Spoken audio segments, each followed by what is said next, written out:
Good morning, everybody. Oh, crafting journey here. Tootsie saw another dog. Yeah, out for walking the doggies. We had a pretty scare with Duncan last night. I'll tell you all about that during the show. But one of our cases actually went to the jury last evening, and we have a verdict. So stay tuned.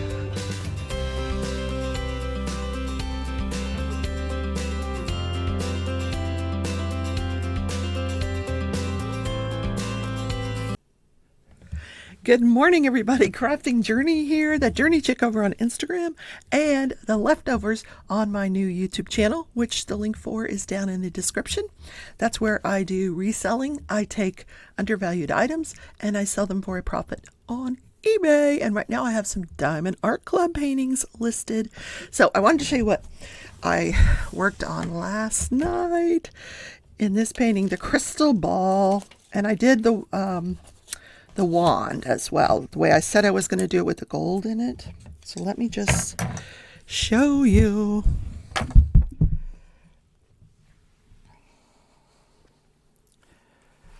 So I just have the bottom part of this, this area of the crystal ball. I think the wand turned out pretty cool with the gold in it. Oh my God, that crystal ball is amazing. All right, we're going to do this because we've been having sound issues and I'm trying to work them out. Get the volume higher, speak a little louder maybe, perhaps. So last night I streamed Disney's Dreamlight Valley. So the people that were in the stream, oh my gosh, I keep getting copyright claims on the daggum Disney music. And I have the settings. There's a setting on the game. I think maybe I should make sure it's still set properly, where it will play non-copyrighted music only, but I keep getting copyrighted. Anyway, it's not a big deal. I don't get that much watch time on those videos anyway. It's just for fun, but it's annoying. And then I get copyright claims on videos that I did 2 years ago. Yeah, like all of a sudden people are like, "Oh, hey, that's my song." Like, what? Yeah, crazy. I'm trying to move the pens so there's not as much noise going on by the microphone here. I want to turn on the light pad.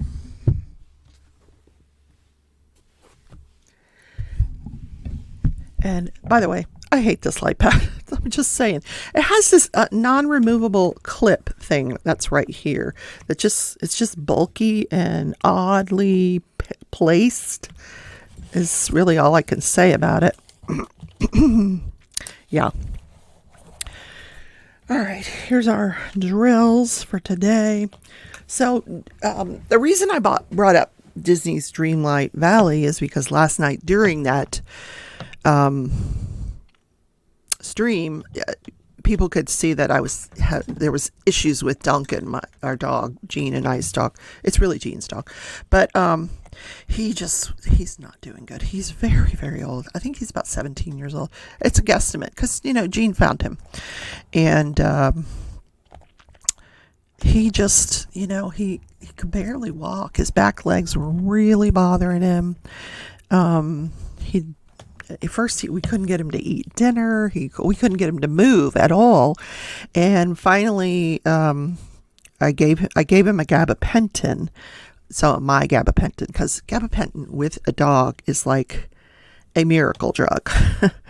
Gabapentin works wonderfully on dogs for pain. So I managed to get that into him just before the stream started, and about an hour and a half later, he finally got up and we got him to eat and go outside. I think gave him another pill later in the evening before, like maybe midnight-ish. It is impossible to do these ABs with this. Yeah, because the wax is now on the drill, of course. There's the wax. I wondered where the wax went. So single placing ABs is not the easiest thing because they just don't want to stick. or they stick too well to the wax. They take the wax with them. So when I got up this morning, he was laying there on his bed and he looked up at me and I said, "Do you want to go for the walk?" And he did. And he was not moving real well though. He, very slow. So it was a slow walk this morning. And he came back and he walked straight into the kitchen for his milk bone. So I gave him another pill, just to, for the pain. I'm guessing really bad arthritis, or you never know. With dogs, it could be cancer. It could be anything. But, I was very sad because I think he's ending the end of his lifespan, and Tootsie was very concerned and she wanted to go. He was in my sister's room last night, so Tootsie wanted to go, instead of sleeping with me, she wanted to go in there with him. It was very sweet. She's very protective of him. I know. My poor doggy. So, yeah, that's that story. So I don't know what's going to happen, over the next few days. He's done this before, and you give him some pain medication and he rests for a little while and then he's fine. Yeah, we'll see. So I have a lot of trial updates to tell you about. First of all, Daryl Brooks. I told you yesterday they had to put him into a separate courtroom for the second day in a row so they could continue with jury selection. So by the end of the day, they had completed jury selection. They had picked 16 jurors. Some of those are alternates. So what's that? 12 and 4 alternates. If my math is correct. I just need to get tweezers because this is just not cooperating. Or just get a large. I don't know. Just do some multi-placing. How about that? Because the single placing isn't going to work today. It's easier to single place while I'm talking to you guys, but it's just not going to work with these ABs. Yeah. So, what was I talking about? Oh, George Wagner. No, not George Wagner. Daryl Brooks. I'm getting them all confused in my head now. So that the jury was sworn in late yesterday. The 16 members of the jury pool, jury plus alternates, were sworn in, and they were instructed to come back for opening statements, which were to resume on Thursday. So there's no court in the Daryl Brooks case today. I'm not sure why that is. Maybe the judge just needed a break from Daryl Brooks. She explained on the record, because she's got to make a very clear record that, he is constantly disrupting, that he has filed no motions. She understands that, he doesn't really understand the legal process, and she would accept a verbal motion, but he's just not even doing that correctly. And she did give him the other day a pamphlet on decorum in the courtroom and how to conduct yourself in the courtroom, but he's not reading it. One of the things they did yesterday, I think it was, they put on 2 witnesses before they resumed jury selection yesterday. They put on 2 witnesses because Daryl Brooks had said he had not had time to review all of the evidence that was given to him, several boxes worth, and some electronic evidence. So they put on 2 people that worked for the corrections system to testify. One testified that yes, he has 3 boxes of material with him in his jail cell that he is free to review. And the other one said that he offered him time to come sit at a computer and review the electronic data. And he said, "No, I don't want to." He refused. So this is going really well. So what's going to happen is tomorrow for opening statements, I'm going to do a live stream. And we will listen to the opening statements together with Daryl Brooks doing his own opening statement or not. maybe from a different courtroom. we shall see. It's going to be crazy. So I don't know what time zone they're in. I will figure it out. I will set up the live stream for whatever time court is supposed to resume in the morning tomorrow. Now, in the Nikki Sue Ensel case, Nikki Sue Ensel was involved in a love triangle.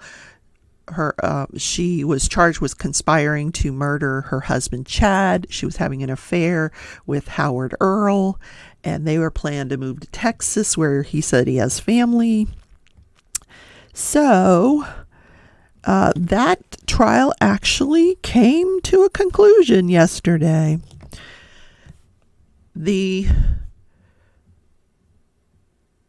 last thing the jury saw was a videotape of another interview with Nikki Sue Ensel where she changed her story. And I did watch this because it was pretty interesting. The officers said to her, listen, we've already got Earl in custody. He's in custody. He turned himself in. I don't know if that's true or not, because he fled to Canada and they had to extradite him to get him back. So I think that this could coincide with that, because the officer during the interview did say, I've got a plane to catch. I'm going to get Earl. So, all right, that makes sense. So maybe he turned himself in Canada. But, and he says, like, we already know the whole story. And what we don't know, Earl is going to tell us when we go to get him. So you might as well fess up to, So then her story changed. Yes, I was with Earl. We wanted to move to Texas. Her husband was being abusive. And, our plan was to murder him. And Earl had asked her to go out and sit in the vehicle. So the officers are like, so you sat in this vehicle for 2 hours with the engine not running? Yes. In North Dakota, or where is this? North Dakota? Yeah, North Dakota weather. Yes. And he said, you wear an Apple Watch, don't you? And she's like, yeah. And he's like, well, would it surprise you to know that we know what your activity was during those periods of time, and you were not just sitting in a car. Like, nothing is sacred. You can't go in and out of a hotel room. You can't say that you were sitting when you weren't, especially if you're wearing your Apple Watch. Oh my word. Getting off the grid is really hard. So, yeah.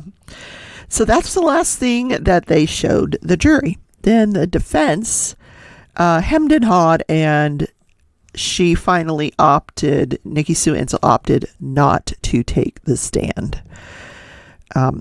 So they did closing arguments after lunch. During the prosecution's closing arguments, they just kind of walked the jury through the timeline of the conspiracy, the murders, the arson, and then during the defense's closing, their argument was, how can you convict my client of conspiring when you didn't even put the co-conspirator on the stand? Earl never took the stand. We had expected that Earl was going to be put on the stand to testify against his lover, Nikki Sue, and it didn't happen. I don't think it needed to happen, and I was right. The jury was sent out to deliberate. They deliberated for a couple of hours, very quick, came back, guilty of conspiracy to commit murder, guilty of conspiracy to commit arson, and guilty of conspiracy to tamper with evidence. And during the reading of the verdict, she had no emotions whatsoever. She just very stoic. I don't know how they do that. No emotions, none whatsoever. I guess she had already been resigned to her guilt, because that last videotape that showed was pretty much a confession of sorts. Pretty damning, I would say. So, just based on that, the prosecutor took a roll of the dice that she didn't need to bring Earl into the courtroom, and she was right. So Then we had the Alex Jones case. Yes, I haven't talked about that in a couple of days. Well, Alex was again on the courthouse steps yesterday, talking about how this is a tyranny and, against him and blah, blah, blah. The same old stuff that he's always talking about. So this morning, when court resumed, the lawyer for Alex Jones informed the judge that Alex was boycotting the trial and did not plan to testify on his own behalf, which is his right, and would be flying back to Texas on his private jet. In fact, did fly back to Texas yesterday on his private jet. So the judge was like, okay. So she brought the jury back in, and she told the jury, listen, the defense is going to wrap up the prosecution is going to wrap up their evidence today. She told them that Alex Jones has elected not to testify. She said, I will probably, after the evidence is all in this morning, I'm going to let you guys go for the rest of the day. And tomorrow when you come back, you'll hear closing arguments, and then it will be given to you to deliberate. So when I listened to the trial this morning while I was making coffee, they were just putting in, the prosecution was just, or the plaintiff attorney, I have to remember this is civil, not criminal. The plaintiff attorney was putting in evidence, depositions and emails and cell phone records and all the stuff that was talked about during the trial. He just wanted to make sure it was all entered into evidence and would go back with the jury. I do not believe that he called any more witnesses, and so the jury will be excused for the day. Okay. I hate when you get that wax in there. Yeah, it's kind of annoying.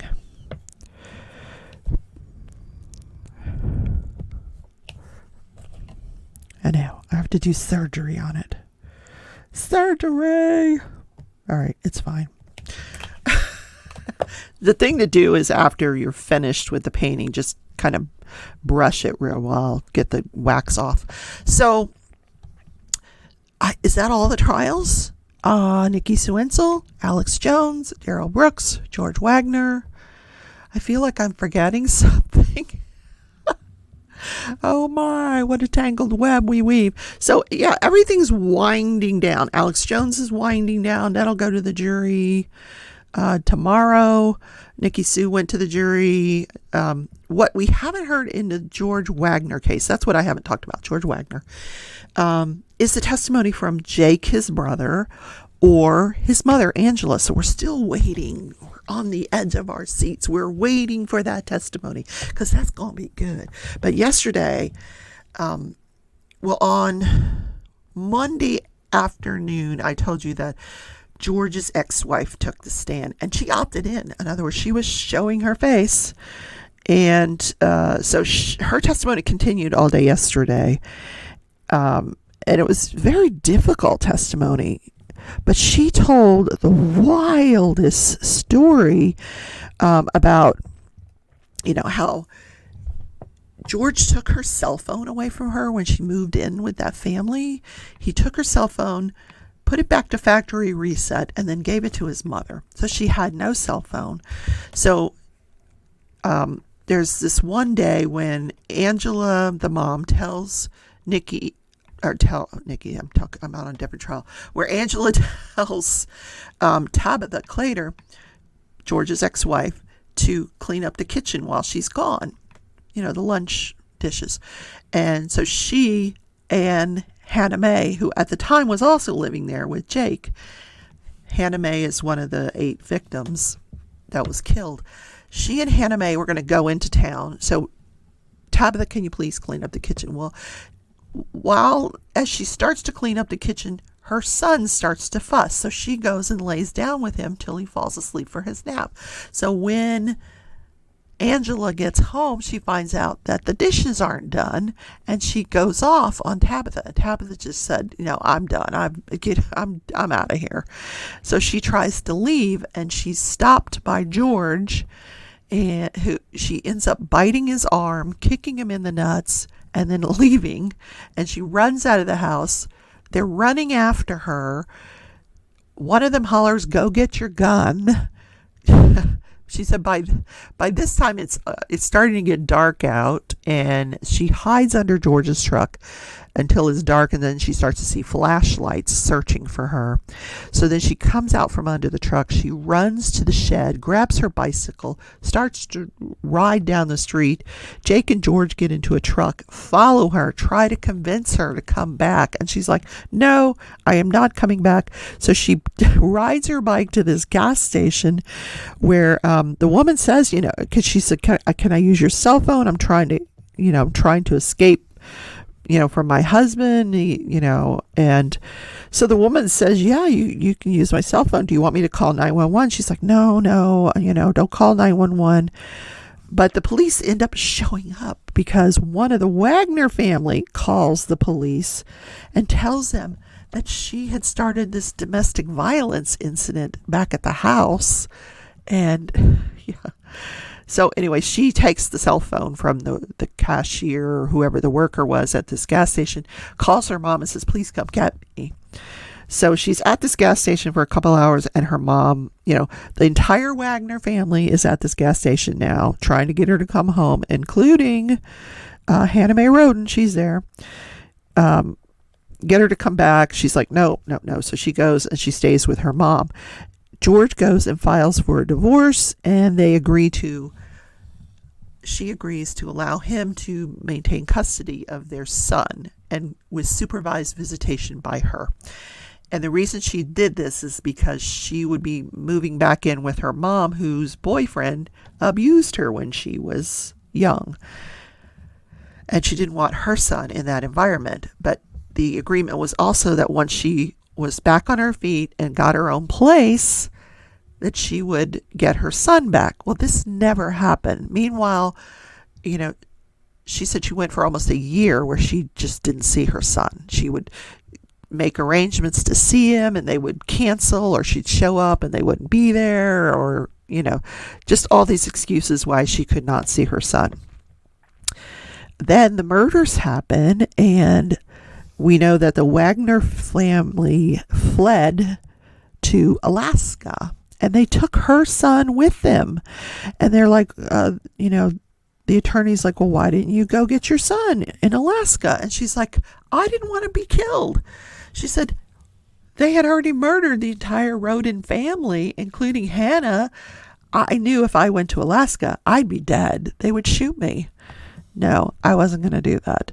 So she did finally get her custody of her child back after all of the Wagners were incarcerated.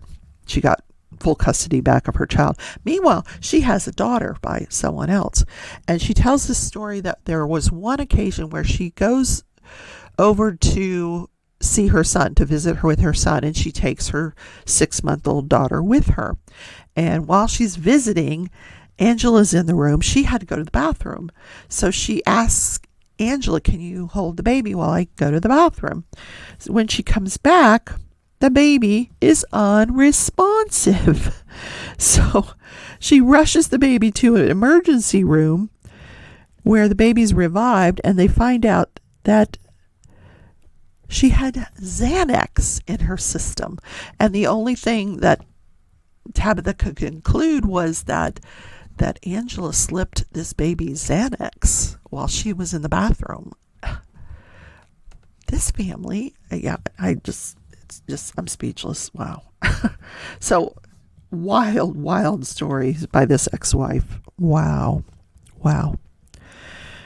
And she started dating George when she was 12. 12. And we know that Nikki Sue started dating Jake when she was 13. What? But apparently that's normal in that area of the country. I guess when you're 12 and 13, you can start dating. Yes. Last time I checked, it was 2022. Yeah, it's 2022. Yeah. Yeah.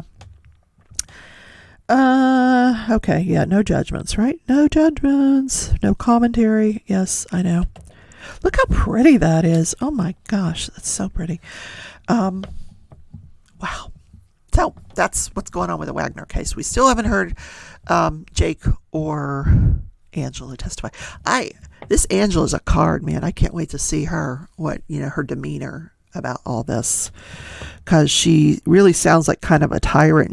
Tabitha testified that this family, they would hold these family meetings where that she was excluded.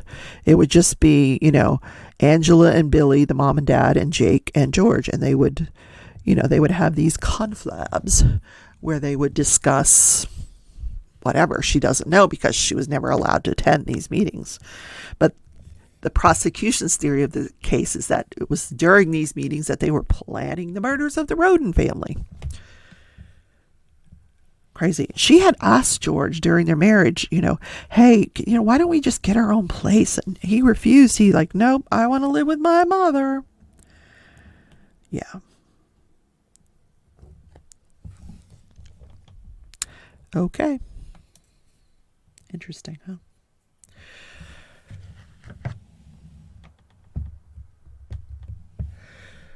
So that's the show for today. What happened this day in history? My sister was born. I'm not going to tell you how long ago. I am older than her by 18 months. But happy birthday, Jean. Happy birthday to you. Happy birthday to you. Happy birthday, dear Jean. Happy birthday to you. And many more. See you guys tomorrow. We're going to live stream tomorrow. It's going to be fun. See you later. Bye.